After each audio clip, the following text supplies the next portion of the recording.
Hi, welcome to another episode of Rhythm Riders.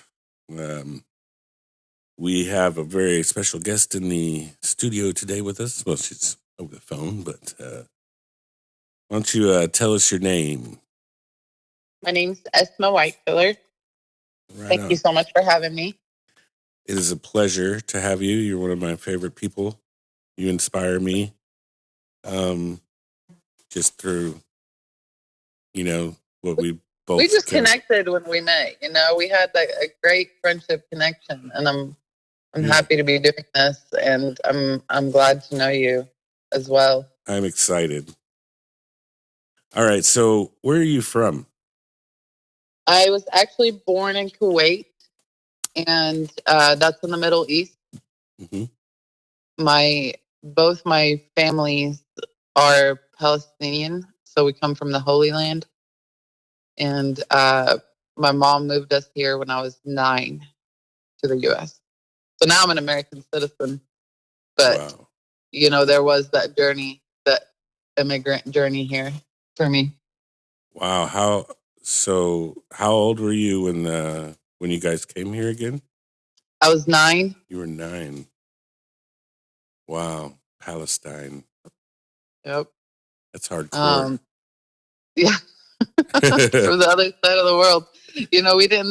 We didn't speak any English when we got here. And my name being Esma, it's spelled ASMA, can easily be confused or mispronounced. So when I first got here, kids are brutal. So I got made fun of quite a bit for my birthmark and my name, and that helped me learn English so fast, like it was nobody's business. I never thought that you did not speak English at the age of 9. You speak very well. I thought you were Native American. Really? I'm married to a Native American. That's where I got my last name. I blend in really easy with Spanish people, Native people. Right. And I don't have an accent like my mother does. My mom still has an accent. But I think coming here and learning it at a young age helped close that barrier. Yeah, that makes sense. And being in the culture. Yeah. I mean, this is all I know. I grew up here. In Oklahoma. Whew. Man, I can't even imagine. I've actually been all over. I grew up in Flint, Michigan. Oh, okay. My mom is in San Diego, so here and there, I've been out there. And I came to Oklahoma after I graduated high school because my dad was here. So that's what brought me to Oklahoma. And then I met my husband, and he went to the military. So we shipped off to Korea and Georgia and came back. And now here we are getting ready to travel again. Georgia, the country, or Georgia, the state? No, the state. We were at Fort Benning. Oh, okay. For a while. Yeah. We were in Korea for 2 years. That's cool. So you've been around. I know a lot of people and a lot of different cultures, yes. Right. Yeah, I used to live in Georgia. I lived in Augusta. And I ended up there through the military as well. Oh, nice. It's pretty out there, man. The east side of the country is beautiful. Yeah, the Garden, what is it? The Garden State? No, that's not the Garden State. No. Augusta was called the Garden City, I think, or something. But yeah, they have beautiful gardens, and it is very pretty there. So, where do you live now? I am currently living out in the country, northeast Oklahoma. So I'm in Tahlequah area, but that's where my lab is and everything, by the lake. So that's where I'm at right now. But we are currently rebuilding an RV, gutting it out completely. That's fun. And we're going to take that on the road. Hopefully April is our goal to be done. So we're pushing it, but it took us the from November until now, it's been very cold and wet and everything. So that kind of plays a big role when you're trying to rebuild something like that. So we've been going out there on the sunny days and working on it. Wow, that's awesome. Living in an RV, man. I had a big house, in Broken Arrow. It was like 2,700 square feet. And it's me, Caleb, and Sophie, my daughter, and my husband. So, after my journey in the cannabis industry with my skincare, I was like, I want to take this all over the country next. So, the only way to do that is to get rid of the mortgage and downsize and get on the road and actually do it. So we're going to try it for a year or two and see what we do. Well, blessings to you guys and all that, man. I lived on the road for years. I was hitchhiking, back when I was younger and kind of a rebel. But that's crazy. That's cool. I got 4 brothers, so they're all rebels. So you know what that's about. Yeah. So, okay, what is your occupation again? I am a skincare developer, and I'm on my way to be a motivational speaker. That is awesome. I do it small scale currently in cosmetology schools, but I'm getting ready to take it to universities and expand that as I get on the road too. Wow. But it takes practice, like one classroom after the next, and one day it'll be big stages and thousands of students, hopefully. Yeah, and then you got to actually have people want you to talk to them. Yeah. That's the thing. That's the thing is, you have to be able to give value to people when you speak as a speaker. Otherwise, you're just up there telling your story, rambling, and it's not going to reach the audience. That's why, when I get up and talk to the classrooms right now, I tell them, most of the speakers I've heard in the business conferences I've attended, they've already hit the big bucks and succeeded, and then they look back and say, oh, I went through the trenches. And but I want people to see me where I am right now in the middle of it, and I want them to see me believe in my success before I even see it. You know what I mean? Yeah. So I want to inspire people to really just get clear on why they are on this planet. Why we have, being an immigrant and being here in the United States. I feel so grateful to have this opportunity. There's people all over the world that would die to just have a little bit of opportunity that we have here in this country. And it's really fun to just wake people up to that sometimes, because being here, you're just so used to their luxuries. The luxuries that we have here are, they go unnoticed until somebody comes along and pokes it and shows you, you're in one of the greatest places on earth right now. What are you doing? So that's the type of speaking I do. And I share my mistakes because I hope to help others not make those same mistakes when they're starting out in their business and as entrepreneurs. So, yeah, it's a lot of fun. It's a lot of uncomfortable.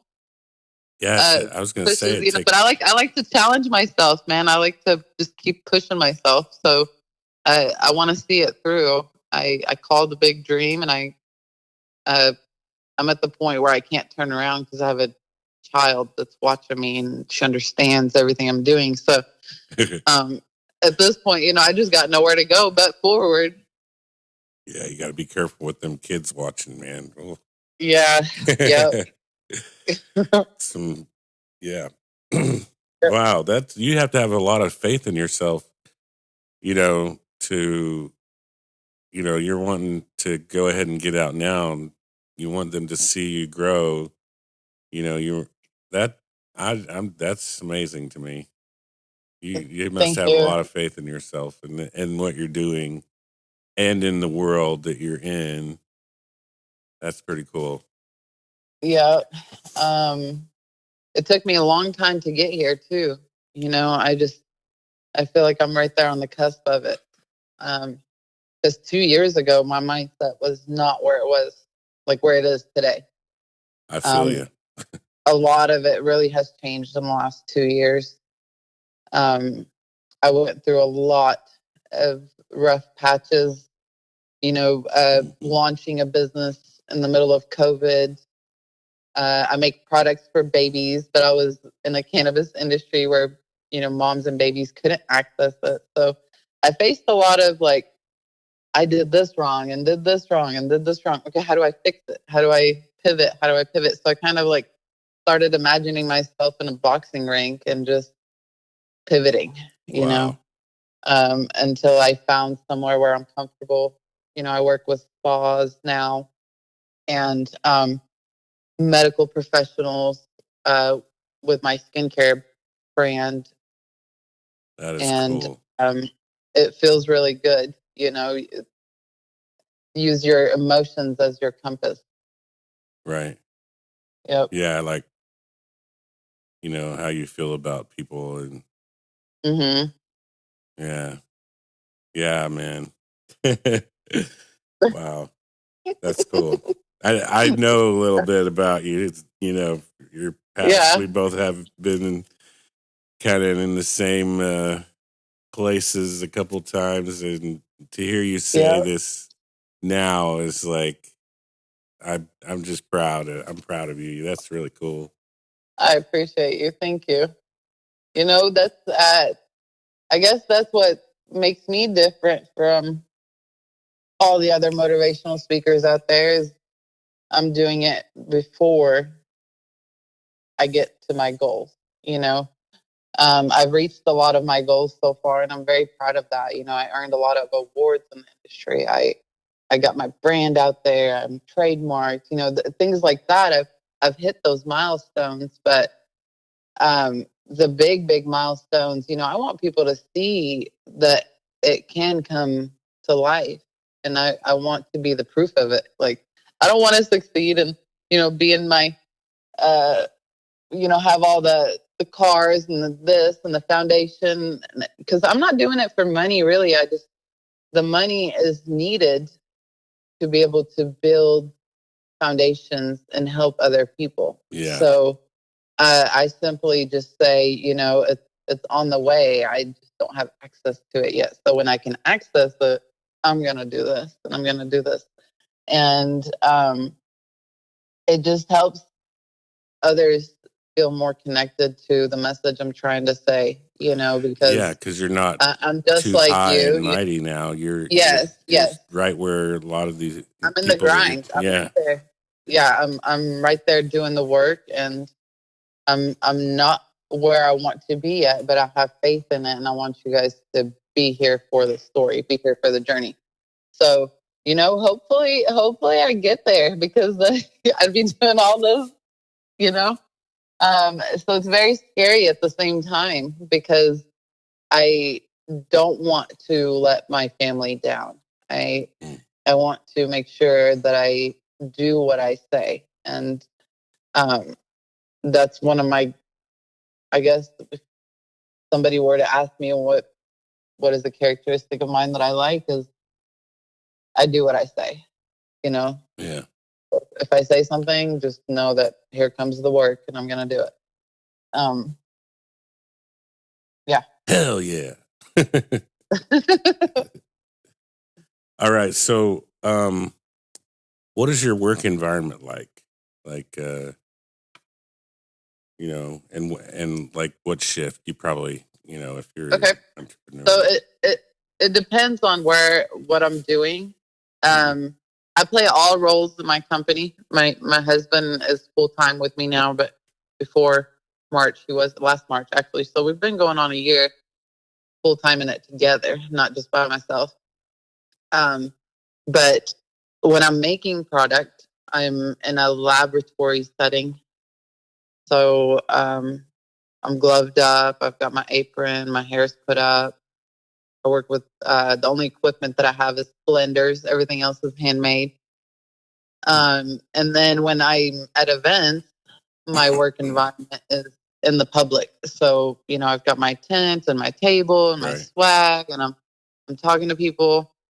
And then I also have a third part where I'm doing sales, which in the last year and a half, almost 2 years now, I have taken myself out of a sales role completely. So I don't, 3 years ago, I was on the road knocking doors, selling my product to retail spaces. And now I'm more direct client focused. So I'm trying to feel this as a household name. That way people can drive up the demand where I'm not having to do sales. These stores are calling me to get the product because they have customers looking for it. So I'm kind of doing it backwards now. So it's a lot of fun because I get to change shifts, I guess. One day I'm in the lab, next day I'm on the road. And then the public speaking that I do now, I do about 1 to 2 of those a month. And my classrooms they average anywhere from 8 students to 55, I want to say, was the biggest classroom I've done so far. Wow.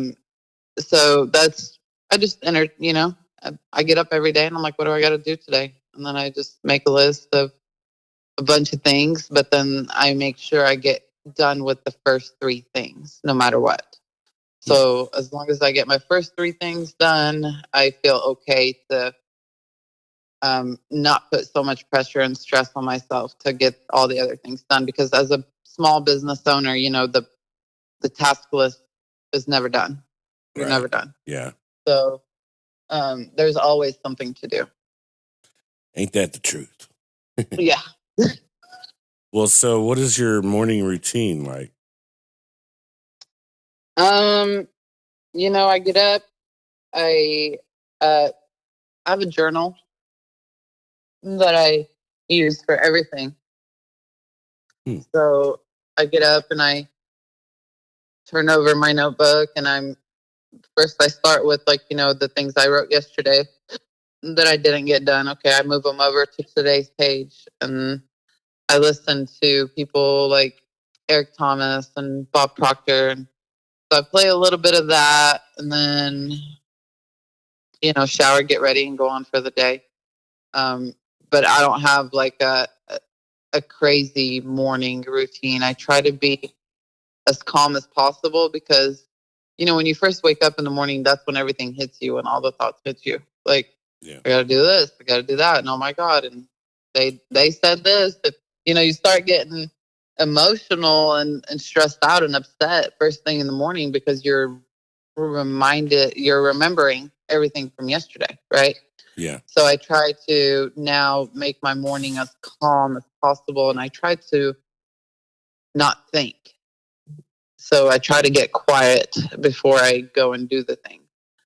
And I feel like that's helped me a lot more than anything I've done before. I used to go on walks, I used to do this, I used to do that, but I feel like getting still in the morning and quiet is more helpful because then you're able to process what you got to do.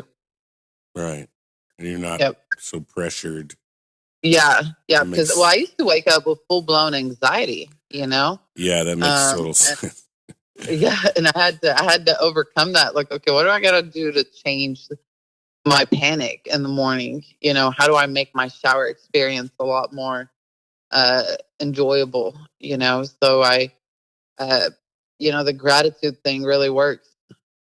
We hear it from a lot of successful people that gratitude is a magnet for everything. So when I wake up and I start having like these anxieties, I just start, being grateful for my husband and my daughter and my dog and my comfortable bed and my warm blanket. You just start listing things like that. Next thing you know, your train of thought is you kind of like distract it. You distract it. So I got really good at distracting my mindset from negative to positive. That's a good thing to do. Yeah. And it just takes practice, man. You know, I was into this mindset change so bad that I would go to the kitchen and I would like open the faucet and listen to the water. And I tried to try to get quiet for as long as possible, you know, but you could only do it for like 2 to 3 seconds before thoughts creep in. And then I would do it again and again until I taught myself how to at least try to be quiet for about 9 seconds at a time. And it just takes practice. You know, every day I still go through it because, you know, you still have everyday struggles. Yeah, the bills and the lack of support from the ones that you want to support you, you know, and things like that. So I try not to take it personal anymore. I used to take it very personal. And now I don't. I can get rejected, you know, 1,000 times. But if that one is it, then it's worth it. So I try not to be personal anymore with my day, with my emotions. Yeah. Yep. Wow. I'm blown away right now. Okay. I freaking love you. Thank you so much. Thank you. Sorry for coming on strong, man. You know, I'm just real, and a lot of people aren't ready for that. You know, they're not ready for the realness. No, that's what we want here. Yeah. For sure. Because, I mean, that's what this is about, is learning how to deal with daily life like that, you know, like, and I mean, that's why I started this podcast. So you're doing exactly what I need over here. What you want. Good. We're lined up. Yes, exactly. Okay, so this is kind of a redundant question, but what is your work routine like? Yeah. So my work, okay. So when I'm in work mode, and that's like developing products. When I'm working on products, I try not to look at the phone because I want my energy to be completely in the product. You know what I mean? And not influenced by anything on the outside. So like when I'm having a bad day or I'm, you know, negative or sad or something, I don't even step into the lab. Like I don't do it. Because I'm a very spiritual person and I believe in connection and in energy and in the way God works with that. So when I have that good energy and I'm all in with my product and I'm able to pray over my batches, I feel like at the end product is going to help my client more because I have that intention and the love into it to help them heal. So, you know, what I do is this butter, you know, I make this butter and it's for babies. And, you know, when I'm making it, I want it to feel like a blanket, you know, like a cooling blanket. So like when their skin is like, you know, a lot of babies have eczema and things like that and skin conditions that you really can't, you know, you don't want to introduce them to too much medicine and steroids and things like that. But there's a lot of products on the market are, you know, they have to have preservatives and these chemicals in them. And a lot of times that doesn't work for, you know, the whole reason I started this thing was because my skin was suffering. So it came out of me trying to find a solution for myself. And so, you know, I want to wrap my clients in something that feels good. The whole brand is called Feel This because I want people to feel something when they use my products, you know, feel a calm, feel a comfort. So yeah, you know, I want them to be able to pick up that jar and feel everything behind it, the whole vision. I know that when I first tried it, I just like put it on my hand, on the back of my hand, and I could feel that for sure. It's like a soothing, silky kind of feeling. Yep. And it's And we think of babies, they're my main client. Man. Their skin, just that you have to have something very gentle to put on their skin. And as long as I make sure that my product is safe for a baby, I feel like everybody can use it. So our line is all inclusive. So it's for men, women, kids, grandparents. I've had a lot of clients that use it on their pet. Wow, I put it on my dog. So when we got my dog fixed, I put it on her incision. So for open wounds and things like that. My work environment is really where I thrive the most, because when I step into the lab, I'm calm, I'm grateful, I'm happy, I'm in the mood for healing. So, that's my jam, that when I get into that zone, I don't see anything or hear anything outside of it. And then it's really weird, because then when I walk out of that building, I'm like, oh my gosh, like I'm back in the real world now, right? Because I do get into the zone that much. And I feel like that's a big part of, maybe it's just me, my thoughts and my feelings, but I feel like having that intention into the product has a big effect on the way it works on people. I totally agree with that. Like, it's like, I say this all the time, especially when it comes to, when I was in the cannabis industry, but, when you make your own medicine, it's that much better, like, it's just like, there's restaurant food and then there's, home cooking, where, you go to grandma's house and she made a meal for everybody. It's something different than anything you can get, at any restaurant. Doesn't matter how fancy it is. There's nothing like, grandma's cooking. And that's because she's been sitting there over the stove, putting their love into it. I'm making this for my family. I love them. Yeah, that's really cool, man. That is awesome. Thank you. Yeah, so feel this, y'all. Feel this. You got, if you see it or if you don't see it, say, hey, we want some. Ask for it. Yeah. Tell us a work story about, what you do.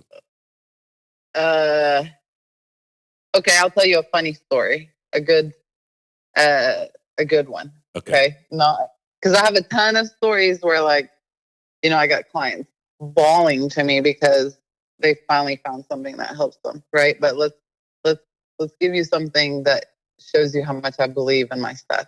So when I was in the car business and I quit my job to jump into cannabis industry, like I've been doing the skincare thing for 10 years, but from home, right? Right. When the cannabis industry opened up, I was like, here's my door. I'm going to use hemp and cannabis to launch my skincare for real.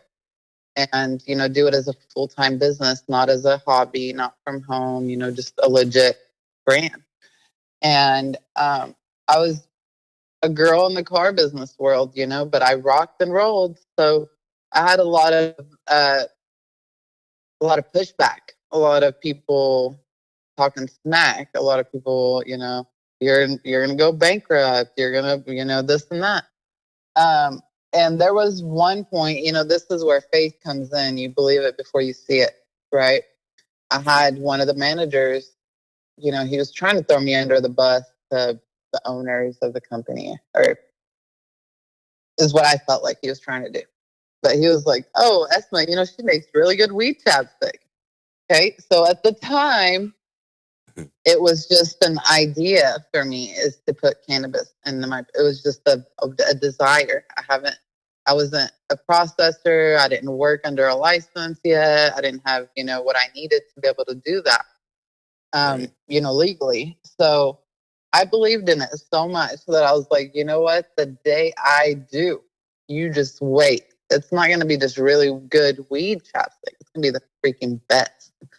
So, and I promised myself that, and I just didn't look, I didn't, it was not hindered by anything. I just believed it, and I knew it was going to happen. And then a year later, a year passes, I quit the car business. I partnered up in the industry. I was able to work under a processor's license. I got my products out there, my labs and my testing and everything. And I went into all these events, and, I would walk around the expos and give everybody a chapstick. I'm like, feel it. And, then I was nominated for and voted. It wasn't something that I paid to enter my product in. It wasn't one of those competitions. It was something that people nominated it for. And I got an award for the best cannabis chapstick in the state of Oklahoma. And I took my chapstick to him, and I put it on his desk, and he said, "What's this?" I said, "It's really good weed chapstick." So that's just something that's a faith story more than anything, but I believed it so hard that I made it happen, and it felt so good to prove him wrong. It felt so good to just, you tried to use that to hurt me. Yeah. But instead, you fueled me to be the very best. And here I am bringing it to you. Like, thank you for doing that. Because if you didn't do that, it wouldn't have pushed me to push hard. That is cool. So I'm very stubborn, and I am a rebel too. So, like, somebody tells me I can't do something, I do it to where it's like the very best or the biggest or I take it all the way. Just to prove them wrong. Yeah. And that was a big, that's something that I had to really, really work on, because I'm going to prove it to you person, that it caused me to make a lot of mistakes in business too. You know what I mean? Right. Yeah. Because I wanted to prove him wrong and a lot of people wrong about me succeeding in the cannabis industry. I didn't really do my homework on my product and my target audience. My real clients are babies and grandparents and moms. Mm-hmm. And it took me 2.5 years in the industry to wake up to that and be like, oh my gosh, like I just blocked the doors on my clients, like I can't ship it. I can't get it to them. So I had to do a lot of soul searching after that. And, it humbled me. Like, yes, I was able to prove a lot of people wrong, but okay, now it's time to do the work on why I do this. Man. So, yeah, and the cannabis industry. That's why I pulled out of the THC game, man. I had to, because of my real clients, because of the business side of it. Like, so now everything I make is with CBD, and I'm able to ship it. That's how you started, isn't it? Yeah, I put CBD at first until I found a partner, and then I partnered up, and had to go through a couple partners, but that's in every industry. Sometimes you just go through that. But I had a really, really good partner that helped me get out there. We had a good relationship. We had great communication. We worked together really, really well. And I was in my own little corner in their lab, and, it was safe and it was clean and everything was by the book. So it allowed me to be able to get into the industry, and I'm forever grateful for them, Yeah. And it served its purpose, though. You know what I mean? Right. Push came to shove. Okay, I had to take it back a little bit and, go back to step one. Like, okay, why am I doing this?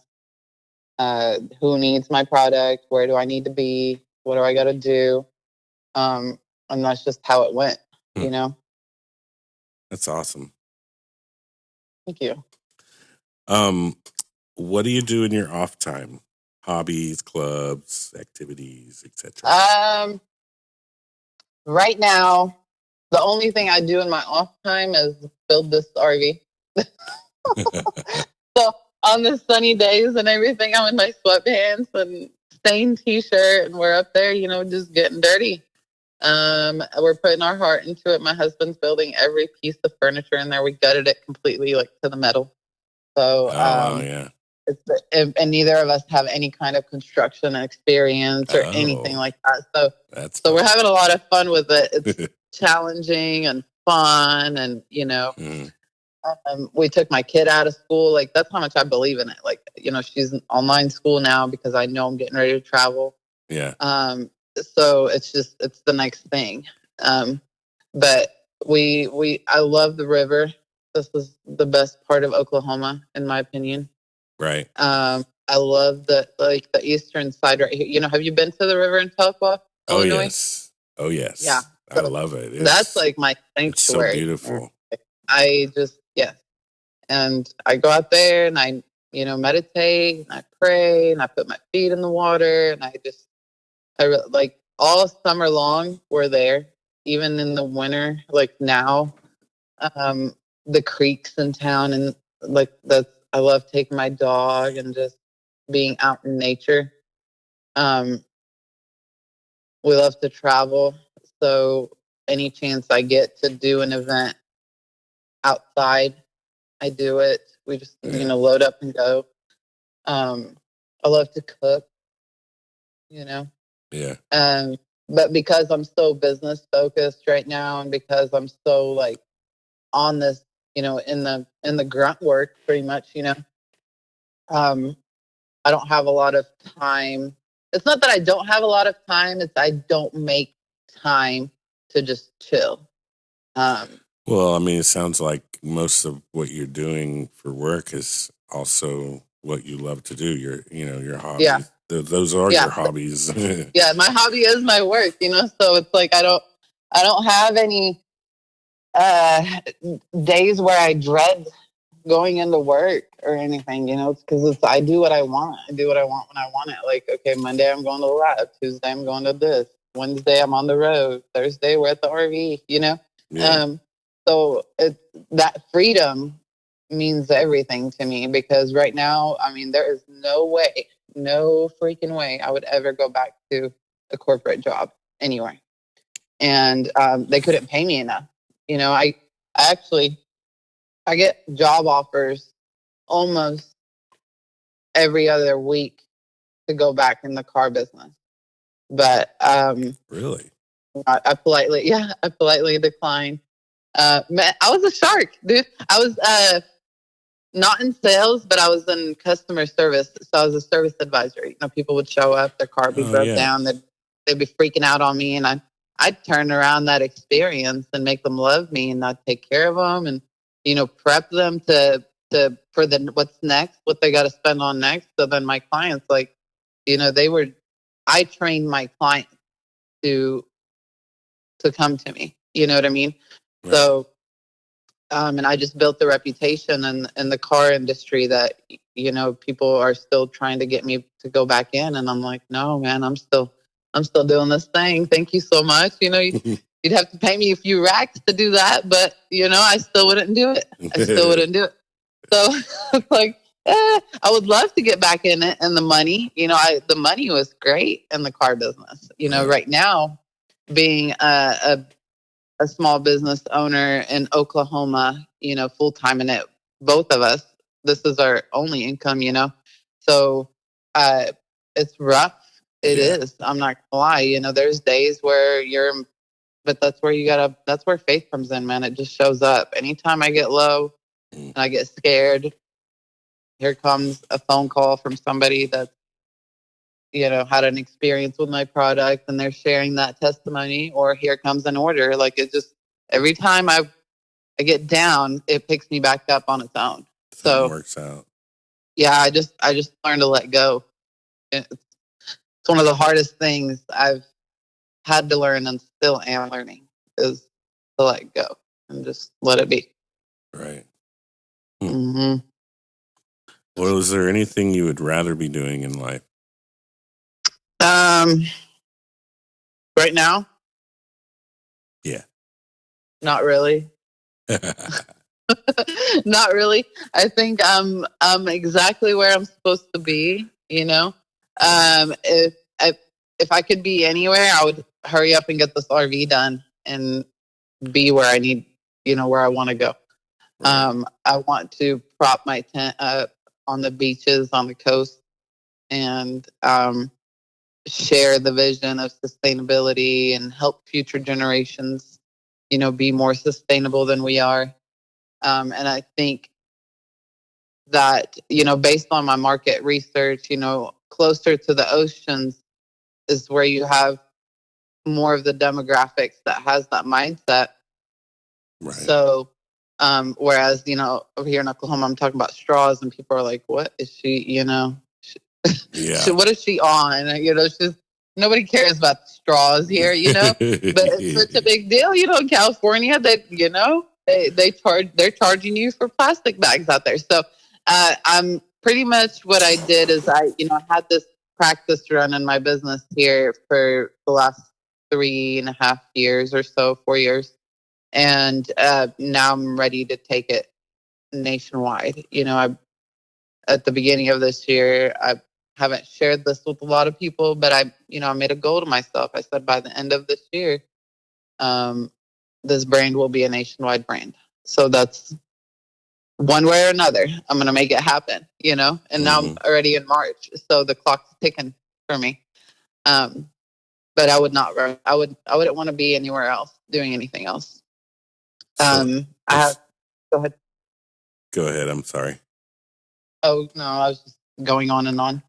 I was going to say, so if someone asked you, what are your dreams? Is that basically, is that the answer to that question? Or what are your dreams? I want to be the best skincare developer in the world. So 5 years ago, I said I was building a $2.4 billion company. Wow. I have a sticky note in my lab on, I have for curtains, I have a couple of windows in there. I have American flags, because the day that I moved in there, I didn't have, that was just something that I put up and I just left it. I have not replaced them because I'm just so grateful to be here. And, I know I'm going to be a global brand, but it's not going to be just skincare that does it. That's why the sustainability missions going into it. That's why I want to build a foundation for kids at risk for drugs. So it's not just about the skincare, it's about the whole vision behind it. And I believe that vision is a $2.4 billion business. And it's not the money, but I feel like that's the number I need to be able to do what I want to do. To be able to make the impact I want to make. Right. And I said it one day and I haven't, that's the number, man. That's the number I put up on the wall. And that's my goal. I feel like I won't stop until I get there. And even when I get there, that's what's going to open up the doors for me to, to do what I want to do to help others. It takes a lot of money and a lot of effort and a lot of people to build foundations, especially nonprofits for, drugs and things like that. So, I feel like I need that number to do that, to be able to succeed at that. And I want to be able to generate it myself. Yeah, I want to be able to generate it myself. That's why I want to put out I feel like the book was going to bring in the funding I need to be able to put into this and then move it around. That's why I'm not interested in investors or anything like that, because I feel like doing the work is the only way this is going to work.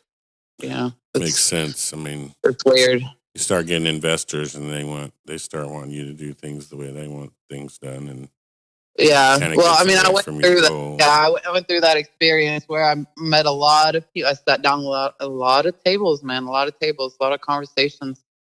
But there's a very strong vision for this, and anybody I talked to that wanted me to cut, cheaper ingredients or this or plastic jars or, there was so much that didn't line up with my core values that I just eventually said, okay, this brand is not meant to have like a partner investor type person. Right. That's why I started doing my public speaking, because I feel like there's a reason that I'm doing it on the way, you know? Yeah. So, yeah. I would want to go to Jordan and see my brother. He's there right now. He's the tattoo artist, and I want to get a full sleeve by him. You know, I've been itching for a tattoo for a couple years now, and I refuse to go get one until I go see him. I want him to do my whole arm. So that's cool.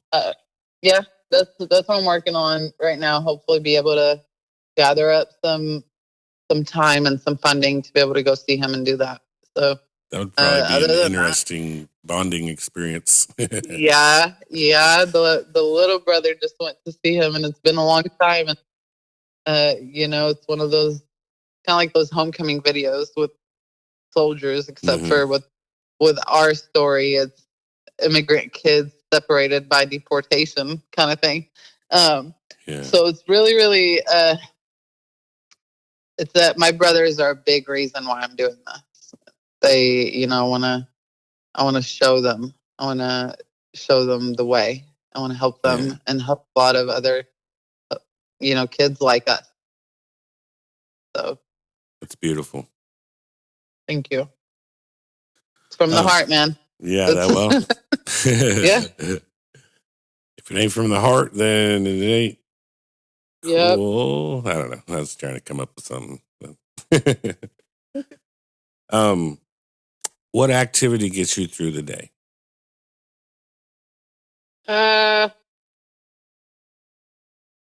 Coffee. Coffee is not an activity. Coffee. I'm like, coffee gets me through the day, man. It'll be 8 p.m. and I'm still sipping on that cup. Really, listening to my whenever I listen to these like motivational people, I take the time to write in my journal, and I feel like ever since I started that, I have not done that. Like that, you know, I feel like that's the one thing that I have to do every day that gets me through the day. Because I script out everything, you know, my dreams, my goals, my grocery list, my what I gotta do, my bills. So I write everything down now, and I used to not. But just in the last couple of years, like, and I got several journals right now, and I think one day, you know, this comes across my mind every day. I'm like, okay, whenever I leave this earth, I'm gonna leave like a whole library for my kid and her kids. You know, I don't say my kids because I only got one, and I don't plan on having any more. But my husband and I, you know, we talked about adopting in the future. We want to adopt. It would be between the ages of 11 and 14, because those are the kids that are going to need love the most. You know, they've been in the longest. They're, you know, you just never know. But I feel like adopting someone who's a little bit older is going to be our path versus, you know, adopting a brand new baby. Because I want to give that love. And, you know, I think these journals, me writing in them that's going to leave a legacy. And that gets me through the day. I'm like, you know, if I don't do anything else, I'm going to at least write in my journal today. That way my kids can see that in the future. Like you know, my bad days and my good days, you know, you just, and then when you look back, you know, you see like how much your mind just changes from day to day. Like how much there was one point, you know, where you wanted something so bad, and now it's like, oh my gosh, I can't believe I wanted that, you know? So it's really cool to just see how you transform and how you grow just through looking back at what you wrote. Right. And I think my writing is what gets me through the day. That's pretty interesting. And my coffee. But I encourage you to do it, man. I encourage everybody to do it. I keep hearing there's actually this too. A very cool notebook. You can go to Walmart, and it's not like a calendar dated notebook, because let's say you skip a couple of days and then you get back to it, you don't have to flip the pages. It's got the days and the months written on top, and you just circle what day and month you're on, and there you go. Oh, that's kind of cool. It's really cool. Yeah, I'll send you a picture of it. It's probably one of the greatest discoveries I ever made, is how to write in a notebook. Yeah, I have several friends and family members that have been telling me to journal my whole life, and I have started doing scripting, kind of like what you were saying, like how I want things to go, and a friend of mine, actually the person that I'm an author in one of her books, she has a book about journaling and about putting intention in your writing, and then those things coming true and stuff like that, and that's pretty interesting. Man, you'd be amazed, because there are some things I wrote down, and it's usually the ones you don't think about. You just write it and don't think about it. All of a sudden, here it comes, like within a few weeks. It's the craziest thing. I 100% believe that your thoughts turn into things. Yes. I grew up, my culture and everything, but my family, my parents were divorced when I was a young kid, and it affected my mom a lot. And, she was just sad for a long time, and she worked hard, and, didn't speak good English, and just had a rough go at it, with 3 little ones.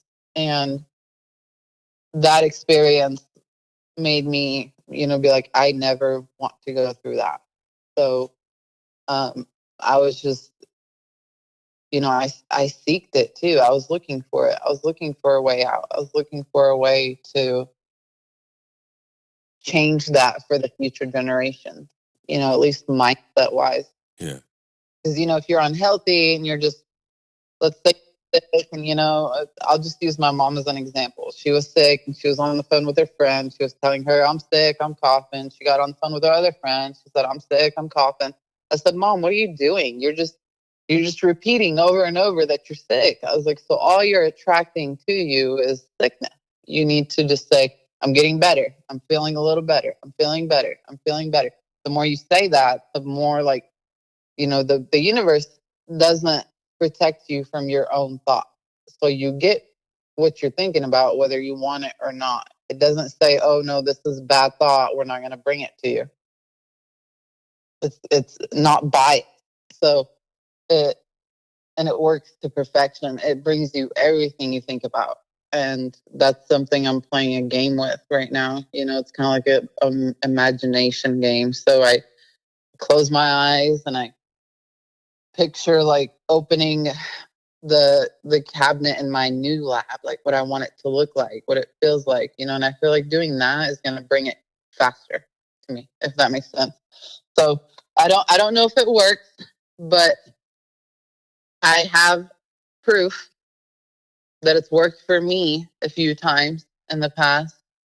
And if I could just continue to be more positive and more faithful to what I see in my mind before it comes to life, I feel like no matter what, it's going to,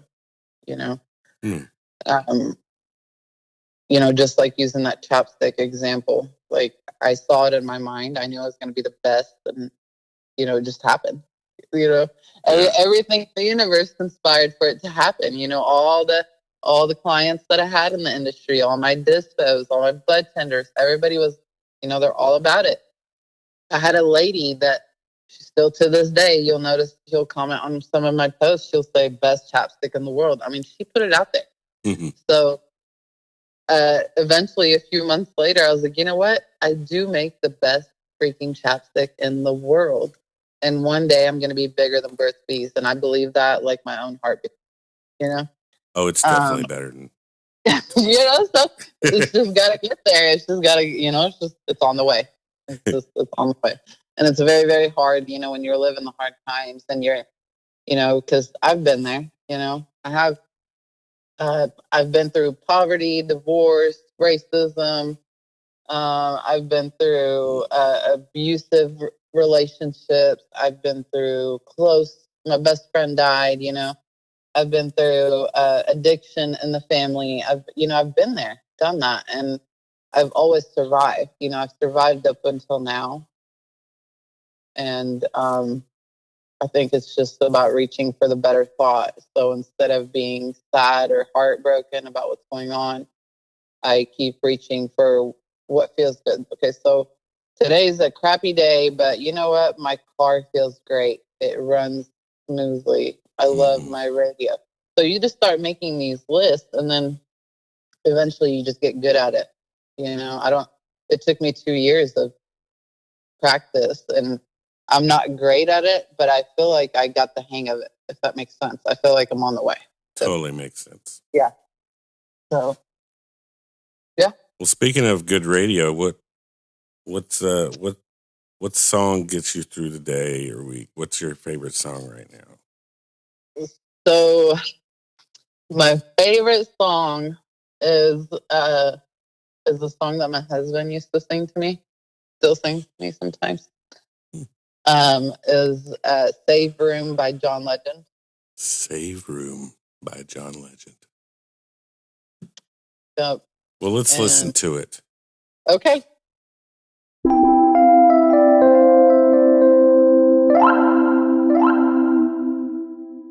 I was just saying, like, you know, my husband, when I first met him, he used to, you know, would take me on his drives and he would sing it to me. And at the time in my life, I was going through a very rough patch. You know, I was depressed. I just went through a divorce. You know, my life was upside down. So he would sing it to me, and it was just the most calming thing. And now that's still my favorite tune. You know, whenever I want to feel like I'm just mesmerized, I play it. Yeah, it says, say that you'll stay a little. Don't say bye-bye tonight. Say you'll be mine. Just a little bit of love is worth a moment of your time. Yep. It's got a very nice beat. Oh, yeah. I've listened to songs more for the beat than the words, for the most part. Like John Legend is really good anyway. I really like him. Yes. Wow, yes. Check out Save Room by John Legend. It's a good song. Mm-hmm. So you listen to that, you know, is that kind pretty often. Yeah, kind of motivates you. Yep. That's cool. That sounds like such a nice love story. You guys must have a really good relationship. Well, you know, we had to go through it, though. It wasn't always like this. There was a time where we fought every day. But, you know, I talk to my students about that sometimes, you know, and I don't believe in just like regular dating or something. You know, you're only alive on earth for so long. One of the best things I have is my husband. And, you know, just having that partner that believes in you. You know, he believes in me so much that he quit his job and he's working with me. So that's how much he believes in what I do. And, you know, I wouldn't know what to do without him, you know? And that's one of the greatest things that I've been gifted on this earth is that man. He takes care of me. He's a good dad. So pretty cool. It's pretty cool when you have somebody that's in your corner all the time. Yeah. And I'm very lucky to have that. Even in the song, it says, "Love hurts sometimes when you do it right." Yep. Yeah. That's one of my lines. I love that line. Wow. That's cool. Yeah. So we just, between me and him, we didn't, no matter what, we didn't want to give up on us. So no matter what we were facing, we were like, okay, how do we get through this to the other side and still be there for each other? Yeah. Yeah. In this song, it kind of has a, it's talking about give and take, and like meeting each other in the middle, kind of. Yep. That's pretty cool. A lot of people, a lot of the relationships I've been in have not really been that way, Yeah. I'd like every relationship I was in before him was not that way. Yeah. So, but I do believe everybody has somebody out there.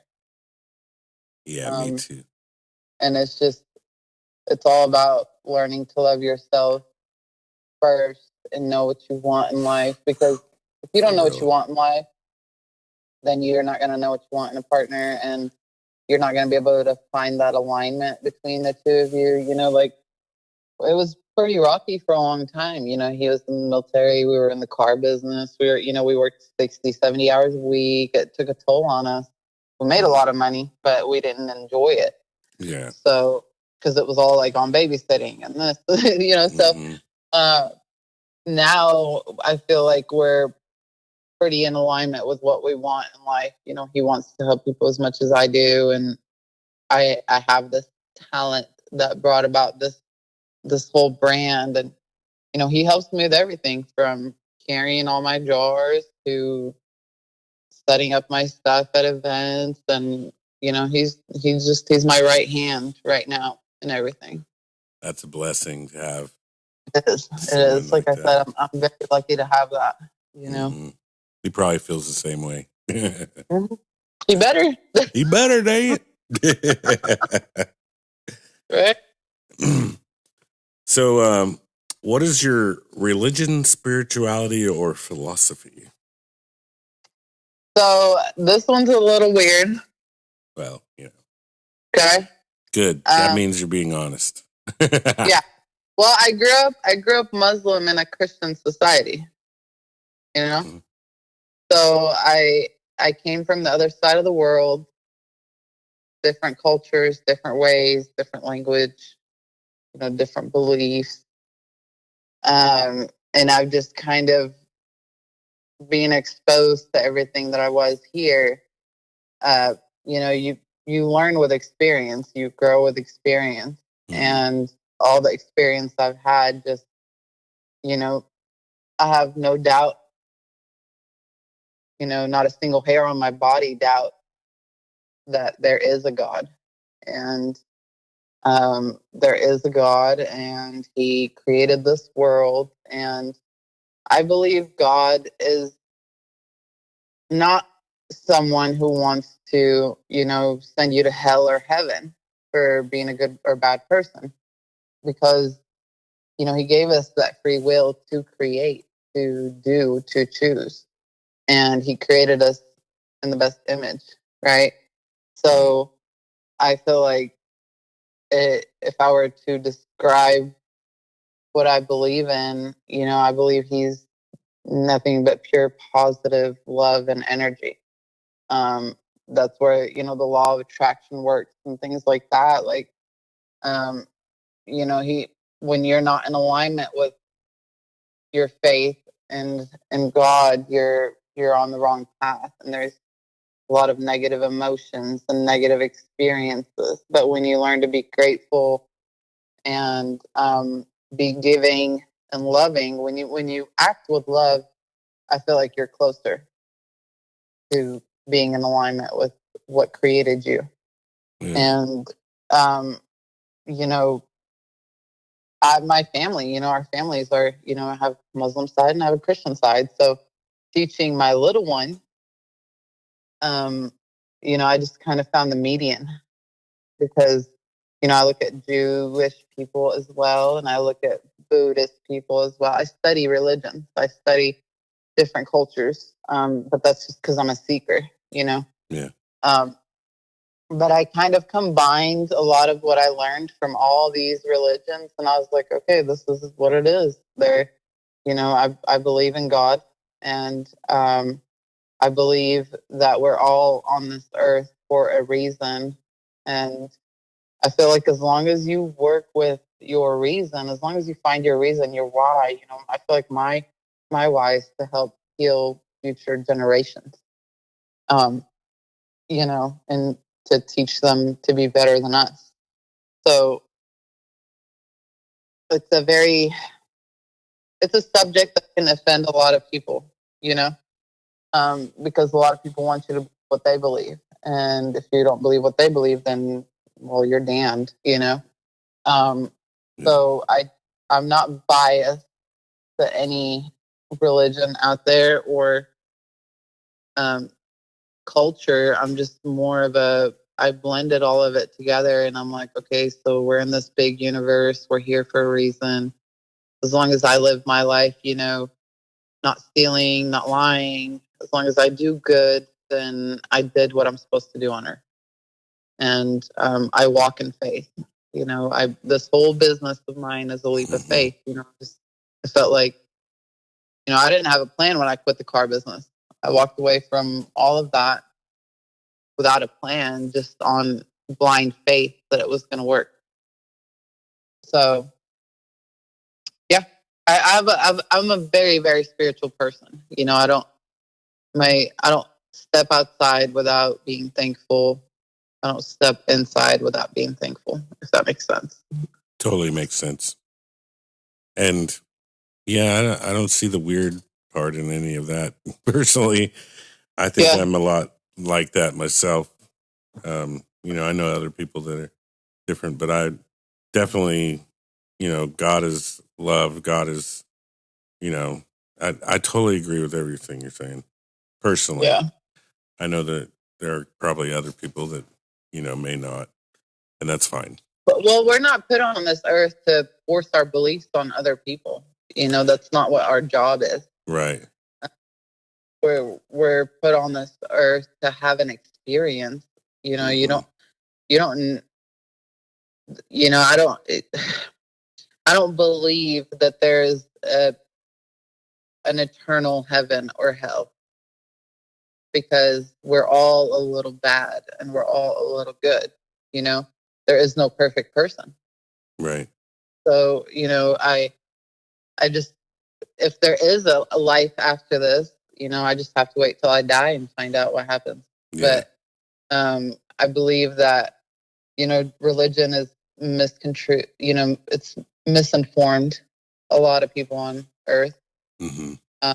I believe that it's divided up a lot of people because we're all the same people. We all, and we all have different desires and different wants. Nobody wants the same exact thing, but it's, learning to find that middle ground where we can all just live together. If everybody just stopped looking at the news for the bad, if we all just channeled, let's look for good news, things we could change. But we're just not made that way as humans.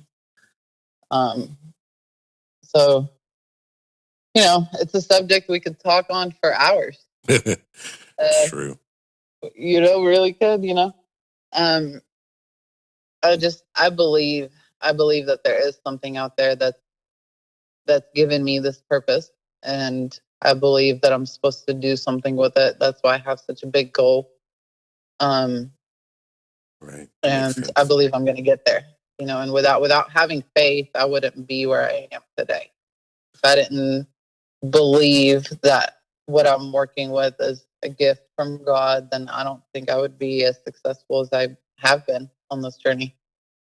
Because, there was times where it was just me in my car screaming at the top of my lungs, and there was nobody to hear me but God. And eventually, every single person, there's nobody on this earth that goes through a perfect life, even if you are filthy rich, because being rich with money is not necessarily having a rich life. You need family, you need that love, that connect. We're built to have connection in this world. And I feel like everybody at some point in their life has been brought down to their knees to pray to something bigger than them, through experience. So whether it's begging to have someone to love, or begging to be out of poverty, or health crisis or car accident or something like that, I think everybody has experienced that little piece where it made you pray to something bigger. And that alone just, that's proof in the pudding that we were created by something. We didn't just come about. Wow. So do you pray or meditate? Yeah, I pray and I meditate every day, all day. Like I said, good answer. So when I'm making my batches, I pray over my work. I pray that the people that use it find healing. I pray that it gives them comfort. I pray for my kid every day because,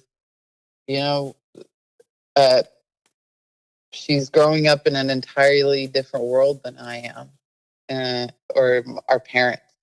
And the world is very scary, but also I pray for her to have the strength to, do good with it and help people and just continue to do what I'm doing. Yeah. So there's a lot of prayer in what I do, and I don't pray for things. I pray for mindset more than anything. I pray for patience. I pray for kindness. I pray for love and genuine connection. I don't think I've prayed for cars or money or purses or anything like that ever in my life. So, I pray that this conversation reaches somebody out there that it will help inspire. I don't do anything without the intention behind it to help someone else. So if I didn't pray, I don't think any of it would work, if that makes sense. Totally. Wow. And then the meditating is, I don't go to church. I don't go to the mosque. I don't go to anything like that to worship. I go and I get quiet and I meditate because I feel like, how do you hear what God wants you to do unless you're quiet? You can't hear if you're talking. So if you're talking and praying and worshiping and singing and doing all that, you're not listening to what God wants you to do. So meditating is a big part of how I do what I do, because that's the only, I feel like that when I get quiet, I get inspired. A thought comes along, or an idea, or a person, or every time I get quiet, something really cool happens. So I just do it more and more now. Wow. That's profound. Thank you. I appreciate you. Got to get quiet, y'all. Yeah. Just for a minute. Yeah. even if you have to do what the faucet thing, even if you have to turn on the water and just, try to not think for a few seconds at a time. But getting really, really quiet, just listening to your own heartbeat, not being around cars and people and distractions and radio and TV, just really helps you listen to what the universe or God is trying to tell you, what you're supposed to do next. I hadn't thought of that or heard that. Well, it seems like I've heard it, but turning the faucet on, I could totally see how it's kind of like a white noise, but it's the water. Yeah. Yep. But you're actively holding it. So you're actively present in the moment of trying to get quiet instead of just, because, if you just have white noise on, you're sitting there, your mind's going to start racing no matter what. Yeah. So standing in front of it and actively turning it on and off is, it's like a mind game. It works though. Makes sense. Wow. So, okay, what is your number one goal in life? To leave a legacy for future generations. I want people to be kinder to the planet. I cry when I see trash on the ground. Like, it just affects me that much. I'm such an earth baby. I'm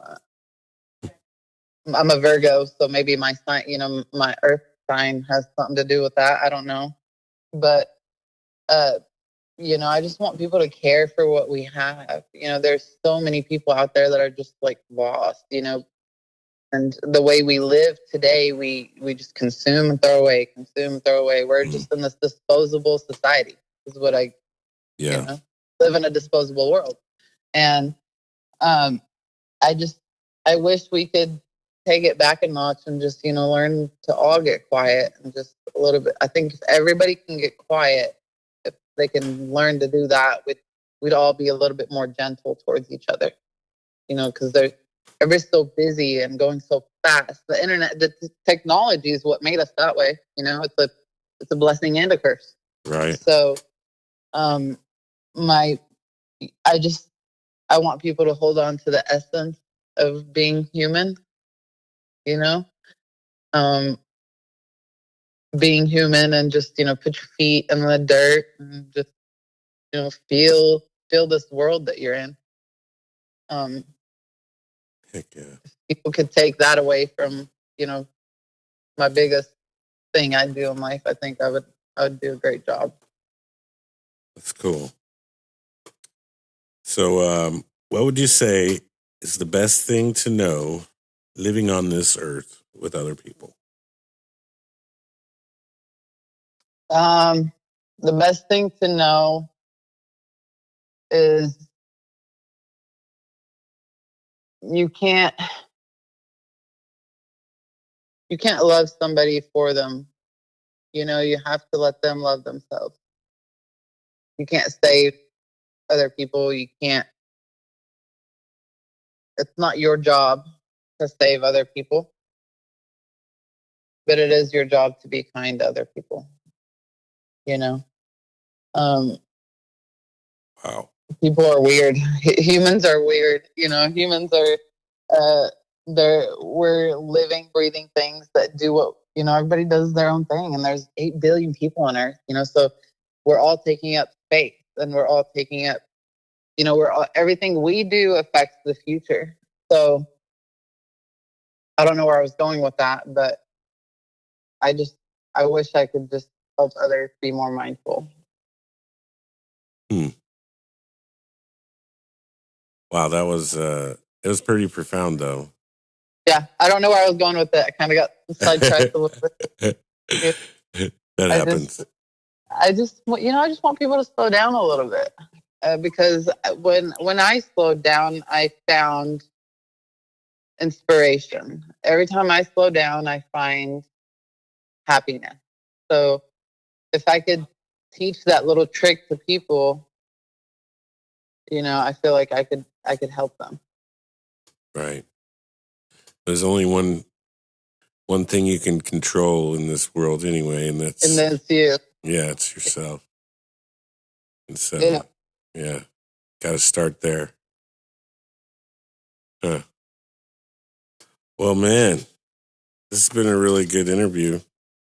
Thank you. It really has. I really appreciate the questions.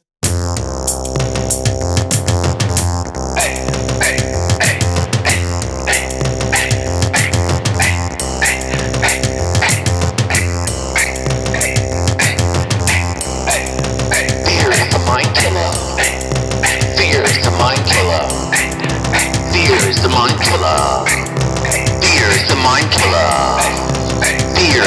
killer.